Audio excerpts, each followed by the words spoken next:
Good morning, magandang umaga sa ating mga kababayan. Good morning po and thank you for being with us. Attorney, tungkol po sa nangyari kahapon sa Kamara, napanood niyo po ba yung nangyaring hearing kahapon? Na may O, Opo. napanood naman natin, hindi lahat-lahat, but yung mga maiinit na diskusyon, napanood Opo. natin, Oo. nakita din natin sa news at saka sa YouTube. Maraming Okay. salamat po. Kasi kahapon, nung pinanonood po namin ito, naisip nga namin ni Manong Ted, magandang maintindihan ng publiko yung nangyaring banggaan sa pagitan po ng mga kongresista kahapon. Kasi yun pong BIR records ng mag-asawang Duterte, ito pong si VP Sara at si Man Scarpio, nagkaroon po ng pagtatalo kung dapat ba o po pwedeng buksan yung records na dala-dala nitong BIR. May mga kongresista po na nagsasabi pwede yung buksan kasi mas mataas daw po yung may binabanggit sila na isang probisyon sa saligang batas na kapag impeachment, mas mataas daw yon compare dun sa NIRC code na binabanggit ng ibang kongresista at ng BIR officials na nandoon kahapon. So ang tanong namin ngayon, Attorney Domingo Cayosa, tama ba yung naging desisyon ng karamihan sa mga kongresista na wag buksan po yung BIR records kahapon? To be accurate, ang decision naman ay hindi huwag buksan. The motion was to table. Ibig sabihin, pinospone muna nila ang desisyon. At tama lang yun para may pagkakataon sila na i-review at basahin ng mabuti yung National Internal Revenue Code. Kasi mukhang dahil biglaan, may kanya-kanyang opinion pero mukhang hindi nila masyadong pinag-aralan ang lahat ng provision ng National Internal Revenue Code. Nag-focus lang ho kasi sila dun sa Section 270. Dahil na rin, mismo yung nakakapagtaka, yung mismo Commissioner ng BIR, yun ang kanyang ginigiit. Malinaw naman doon na yung Section 270 is directed against any BIR official or employee na unauthorized use of the income tax return. So yun ang pinapaalala niya sa mga congressman na yun ang sundin ninyo. Kaya ibibigay ko ito sa inyo pero mukhang hindi nyo pwedeng buksan yan kasi merong Section 270. Pag-aralan nila yan, and I suppose they will do it quickly, yung mga abogado nila, makikita ho nila na merong Section 71 sa National Internal Revenue Code na nagsasabi na lahat ng internal, yung ITR, income tax return, will be filed with the commissioner and shall constitute public records. At yan, pwede ho yang ma-inspect at magamit upon the order of the President under rules and regulations to be prescribed by the Secretary of Finance. So hindi ho totoo na sikreto yan o kaya confidential. They are public records and they may be used in accordance with law.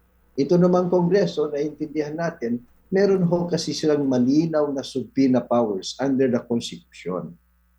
So kung pinasubpoena nila yan, sagot na nila, sila na magde-decide kung anong gagawin nila. So dinala na ng NIRC doon, gusto pa niyang bawiin. Tama lang naman yung desisyon nila na hindi na namin ito ibabalik sa iyo. May subpoena power kami, sumunod ka, alinsunod naman yan sa malinaw na poder ng Kongreso. Ngayon, nag-iimbestiga sila tungkol dito sa impeachment complaint. So, may jurisdiction sila. So, hopefully, mapag-aralan nila ito, no? Pati nga ho yung mukhang nakalimutan din nila yung bagong batas, yung Ease of Paying Taxes Act of January 2024. Bago lang ho kasi ito.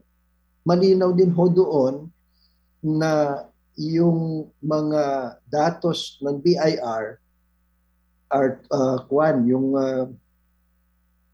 yung pag-process nito kasama yung pagbubunyag o pag-access subject to data privacy law and other laws or disclosure of information to the public in adherence to the principles of transparency, legitimate purpose, and proportionality.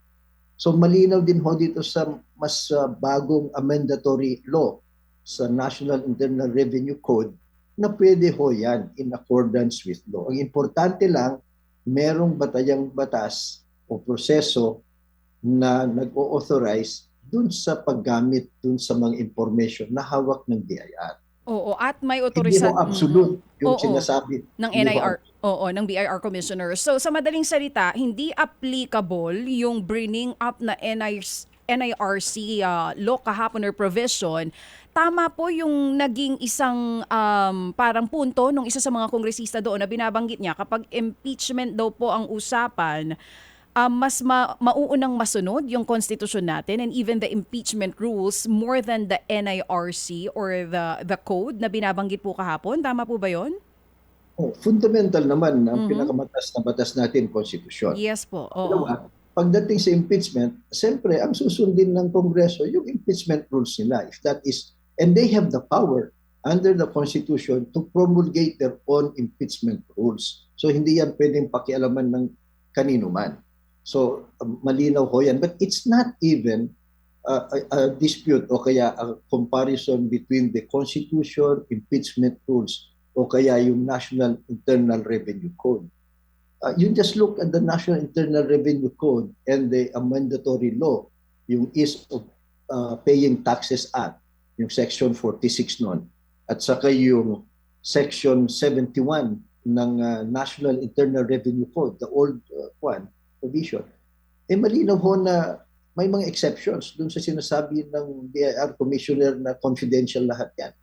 Hindi ho. So hindi ho ganung kahirap ma-access ang income tax return kasi nga ho, by its very nature sa Section 71 ng NIRC, it is public record. Mhm. Even po yung isang punto na sige, sabihin na natin si VP Sara kasi public official, baka mas madali. Nag-raise ng point yung isang kongresista kahapon na paano yung asawa niya. Hindi naman daw po public official. Pwede pa rin na makita yung kanyang records? Kung joint filing ho yan, ITR, it doesn't matter kung private ka or public official or private individual. Pag ITR, ang sabi ng Section 71, ang linaw, public record yan. So mukhang hindi lang ho nila na-harmonize yung iba't ibang provision ng NIRC mismo, yung bagong amendatory law, at yung provision ng Data Privacy Act. Opo. And sir, yun ho bang pag-iingat no, ng Committee on Justice ay tama rin lang naman, ano? Kasi nga nag-iingat lang sila na baka na naman sila Supreme Court, ma-technical, etc. But tama ho naman yun, yung ganun pong disposisyon so far, no? Tama ho. At we have to commend yung kanilang chairperson. Oo. Inaagapan niya yun para hindi naman mabibigyan ng mitsa ang sino mang disgruntled party na magpapasaklolo na naman sa Supreme Court at baka naman pakikialaman na naman nila yung proseso ng impeachment na sa konstitusyon, puder naman yan ng ating mga elected representatives. Opo. Pero it is also nga sana better for the House na bago sila magsubpina doon sa STECCOM na ganito, alamin nila muna. Oo, yung kanilang poder. Kasi nga, di ba, kung nanonood ka, poder ninyo, nagsubpina kayo sa mga dokumentong ito, tapos hindi nyo pala mabuksan-buksan yan. Di ba? Para, go ahead, attorney. Opo. Well, we have to presume na ginagawa nila ang kanilang trabaho. Kahit hindi sila abogado, dapat aralin nila. At kung hindi sila abogado, binabayaran naman natin ang sweldo ng kanilang mga legal staff. Lahat sila meron. So, i-presume, pinag-aralan nila yan. Naging controversial lang yan kasi nga dun sa nabigla din tayo dun sa position ng BIR Commissioner Bigla, sinil pa niya. May konting drama Di ba? Maalala natin yung impeachment noon ni dating Pangulong Estrada, yung envelope naman galing sa bangko, yung bank records. So, ganyang drama. Sana ho naman, marami ng mga abogado, pag-aralan na nila para smooth. Kasi lahat tayo, maraming hindi nakakaintindi ng batas. Pag naririnig natin yan, parang ang gulo. At kanya-kanya na tayong mga perception, then sasabayan pa yan ng mga trolls at ano-anong mga propaganda. Tuloy, nasa sideline yung katotohanan sa batas. At mas importante, hindi made-delay yung proseso. So, hopefully, mapag-aralan ng maayos at siguro titimbangin din nga nila yan na sige na, doon na natin buksan sa Senado para hindi na naman tayo ma-delay at biglang makatatakbo na naman sa Supreme Court. So these are practical Opo. and political considerations na Opo. tinitimbang siguro nito. But we also have to take into consideration, attorney, na si Attorney Manasseh Carpio naghain ng petisyon sa RTC, di po ba? Oo, para humingi siya ng TRO pero hindi siya nakakuha no? Hindi siya pinagbigyan. Oh, yun by that itself, pwede ng indication yan. Of course, it's not a final decision. Pero the fact na hindi ka binigyan ng TRO, ibig sabihin, kulang ng basihan. Ibig sabihin, yung question mong ginagawa nila, may basihan sa batas. Opo, Diba? opo. So, yun ho, sana lahat yan, magandang punto yung Ted, tingnan nila. Kasi kung talagang illegal yan, right, on its face, or oppressive, or whimsical, tini-RO na yan not even by the RTC, pero hindi eh. Opo, opo. Okay, pero again, kumbaga, to be more prudent, ika nga, to err on the side of caution, pwede rin po siguro, kasi kahapon, kung nanood din po kayo, by the way, ano ba tingin nyo? Yung bang smoking gun na sinasabi, achieve na po kahapon, tanggalin na po natin si Madriaga dito sa equation. Ito hong mismo kahapon ng mga AMLAC report at saka yung mga SALN na ito. Tingin po ba ninyo, tatayo na ho ba ito? Well, as evidence by themselves, these are very credible. Bakit? Kasi hindi ho ito base sa laway eh. Salaysay lang ba ng isang tao? Duman ito sa proseso ng iba't ibang ahensya, di ba? SALN, sa Ombudsman, AMLA dun sa mga bank transactions. At ito, personal dun sa mga nasasakdal. Di ba? SALN nila ito, sila nag-submit nito. Yung ITR, sila nag-submit nito. Yung mga bank accounts nila, dun dumadaan yung pera nila. So, ito, these are mabigat ho ito, matimbang, hindi na natin pwedeng sa politikahan lang yan o nabayaran ng witness kasi yung mga nagsasalita, nagdadala ng mga ebidensya, they just do that in their official capacity and as heads of their offices. Pero katakot-takot na official duty ang nangyari para mailabas at mabuo yan. So, matimbang ho yan. Of course, kaya nga may proseso, para mabigyan ng pagkakataon yung Vice President na mag-explain that the facts are there, kita na natin. The next move sana is for them to sufficiently explain saan ba nanggaling yung pera, bakit yung SALN niya ganyan, bakit yung ITR na ganyan, hindi magkakatugma. That's the chance that this process is giving them. Kung wala sila dito, pwede sila maghabol dun sa Senado pag ihain yung kaso. Opo. Well, anyway, yung nga po, sa katanungan na iyon, hindi kaya din naman marapat lamang sa Kamara ngayon para ho talaga na hindi na ho sila mahanapan pa ng kung anumang pong butas o pamamaraan para ho matigilan itong proceedings na ito. Huwag nang buksan yan, at hayaan na lang na iyan ay iabot sa Senado, ang Senado na sa trial ang siyang magbukas nito. At doon po na lamang din magkakaalaman nga kung hindi nga tugma itong income tax return sa mga sinasabing transaksyon sa bangko ng mag-asawang Duterte. Pwede ho yan. That's the most cautious route, di ba? Pero pwede rin ho, invoking yung Section 71 ng National Internal Revenue Code, pwedeng hingin nila sa Presidente na i-authorize yung paglabas niyan. Because may poder ang Presidente through the Secretary of Finance. Di ba?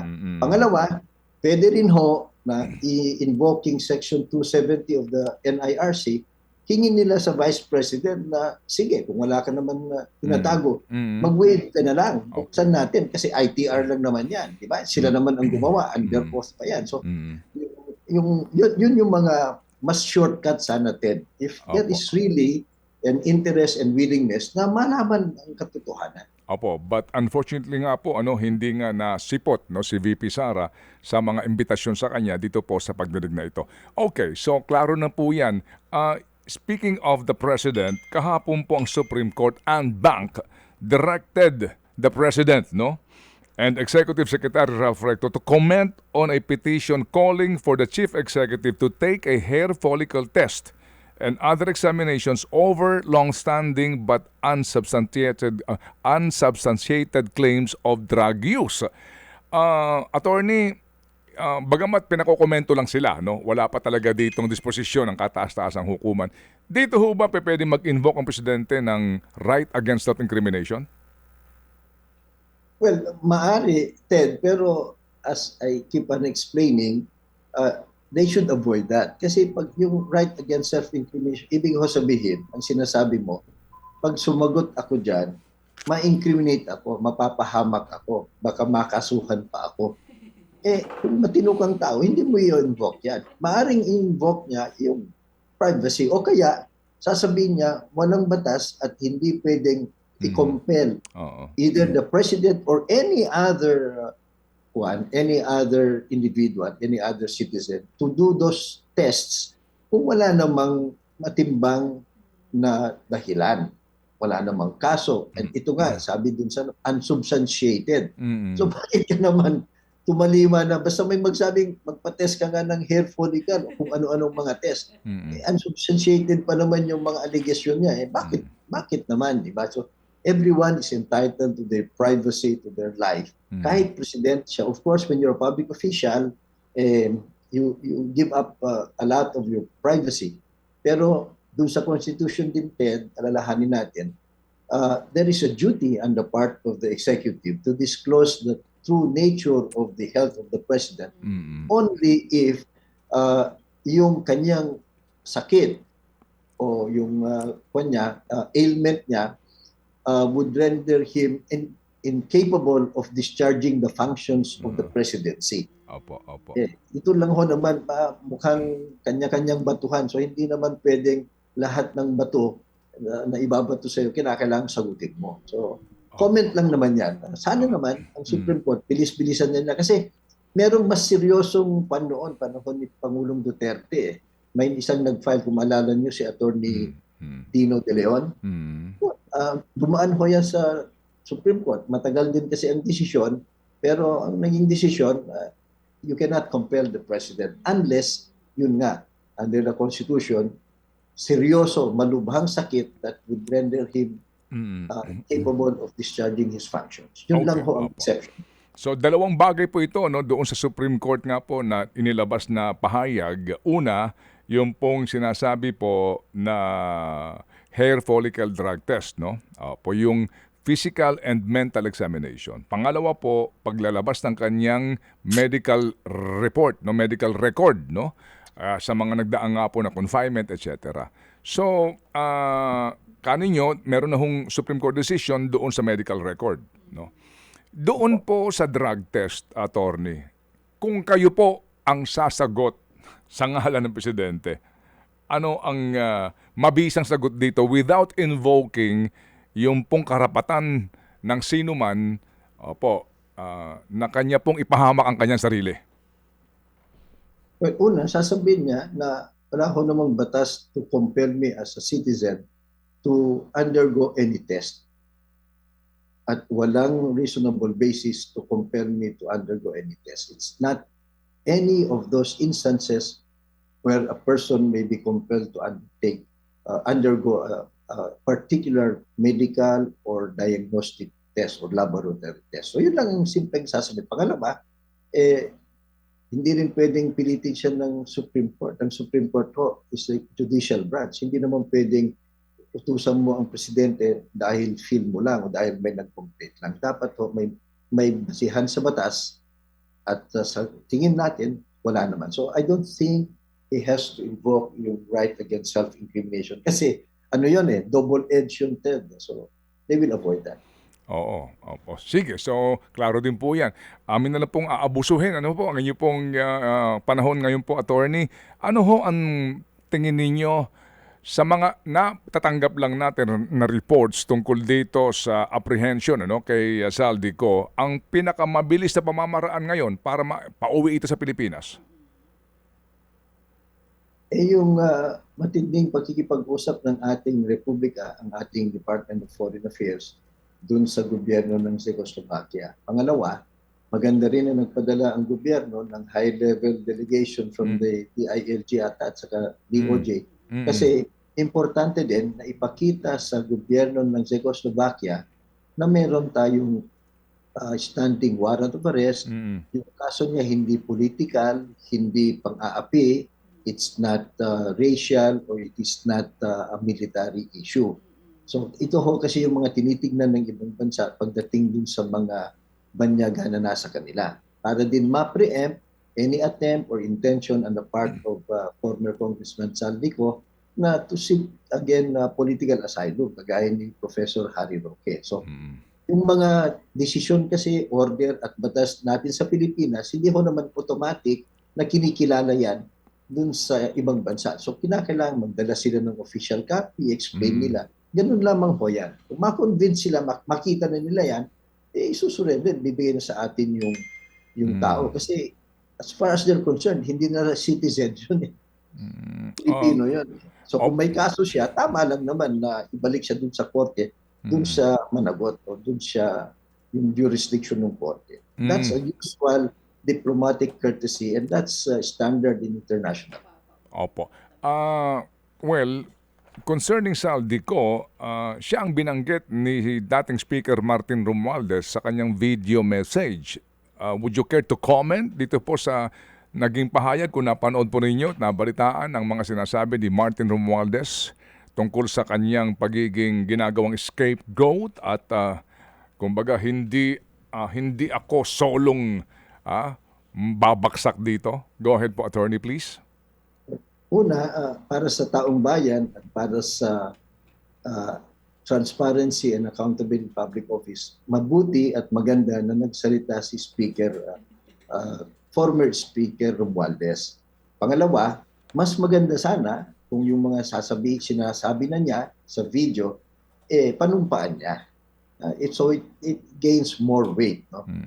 Pangatlo, maganda rin yung nakikita natin na yung mga pinaghihinalaan na nasa sentro nitong tambuhalang systematic corruption sa gobyerno, nagtuturuan na. So ang tinuturo niya ngayon, si Saldico at saka si Senator Escudero, kasi sila naman daw yung co-chair ng BICAM committee kung saan siningit yung mga bilyon-bilyones na yan. So nagtuturuan na yan. Nabanggit din niya na command responsibility daw ng executive. May punto din siya, that's an accepted principle, pero kailangan masubstantiate din mga detalye. Hindi naman pwedeng dahil isite mo generally accepted principle, krimen na yon. It has to particularize kasi nga naman yung budget, galing naman talaga ang proposals sa executive branch, ina-approve, ina-amyendahan ng Kongreso at pinipirmahan uli ng executive branch. So kung nagkamali o nagkaroon ng negligence o napalusutan ng presidente, dapat malaman din natin, di ba? At sino-sino ba ang gumawa ng kalokohan? Yun ang punto. They have to particularize under oath at dumaan sila sa proseso. Masok sila sa ilalim ng investigasyon. Para sa ganun, mas kapani-paniwala ang sinasabi nila. Hindi lang video statements o statements ng abogado. Well, ang sabi naman po ni former speaker, sabi niya, in fairness, nasabi ho naman niya, ako dumadaan na ako sa legal process. Yun ang sabi niya handa naman akong dumaan dyan. Pero ika niya, mukhang ginagawa na akong scapegoat. Ang exact words niya, no? I will not go quietly and I will not go alone. Okay, sabi niya, I'm telling everyone, now. And sabi pa niya, I know many things about this current administration and past administration as well. Kumbaga, hello, dami kong alam sa inyo, I will not go quietly and I will not go alone. Reaction, please. Naintindihan natin ang kanyang pinanggagalingan at kapani-paniwala naman sapagkat malapit naman siya sa Pangulo, Speaker of the House siya ng matagal, di ba, Congressman. So marami siyang alam. Hindi lang sa administrasyon na ito, kasama na yung nagdaan. At may nabanggit pa siyang isang personality, si Congressman yung in-law nila, Chanco. So I'm sure, kapani-paniwala, marami siyang alam. Ang question na lang, hihintayin natin, alin dun sa mga alam mo ba ang ibubulgar mo? Kasi sa ating taong bayan, importante at mahalaga na ilabas lahat yan para masuri. Di ba? Matest lahat, either way. At para magkaalaman. So, to us still a positive development. We support any effort and intention by anyone in public office regardless of rank or political affiliation. Ilabason niyo yung nalalaman ninyo. Kasi ito ho yung malaking sakit ng ating gobyerno ngayon, yung corruption. So we welcome magsalita ho kayo, bigyan nyo ng resibo, panumpaan ninyo, magbanggaan ang sinasabi nyo para tayong taong bayan, Ted, malalaman natin ang katotohanan. This is, to me, a positive development. Okay, yung nga lang, ano po, tingin ho ba ninyo dapat ngayon na? Hindi sa panahon... Well, as soon as possible naman. At may mga proper forum kasi, may mga proseso, di ba? Investigasyon no, ng ICI, na-unsya naman. Ngayon, Ombudsman, Sandigan Bayan, sa impeachment. So, I'm sure, alam naman natin yan, Ted. Ang daming alam ang mga ito eh. Huwag lang selective. Kung talagang gusto nyo ng magpakabayani at tulungan ang ating bansa, iahon mula sa korupsyon, magsalita na kayong lahat, ibunyag nyo na lahat, hindi na selective. At padaanin sa tamang proseso and allow yourself to be examined also. Opo. Tamang proseso, si dating Yusek Bernardo ay dumaan sa proseso, no? Naglantad na siya, nag-affidavit na siya, supplemental affidavit pa, and then yung nga may mga pinag-uusapan na pagsasauli ng pera, at siya po ay supposed to be nga po nag-tell all na. At siya ay state witness ngayon. Si Martin Romualdez kaya pwede maging state witness? Depende sa nalalaman niya. Number 1 yan. Pangalawa, depende ang kanyang partisipasyon dito sa anumang kaso na pinag-uusapan. Kasi case by case yan, Ted. Kasi ang approach ngayon, hindi ko naman isang kaso lang eh. Per project, per diversion, per commission as may be supported by available evidence. So tama lang naman yan. So depende kung anong kaso. Siguro in other cases na hindi siya yung principal actor na nasasangkot, maaari. Lalo na kung kaya niyang i-corroborate ito with other evidence or other witnesses.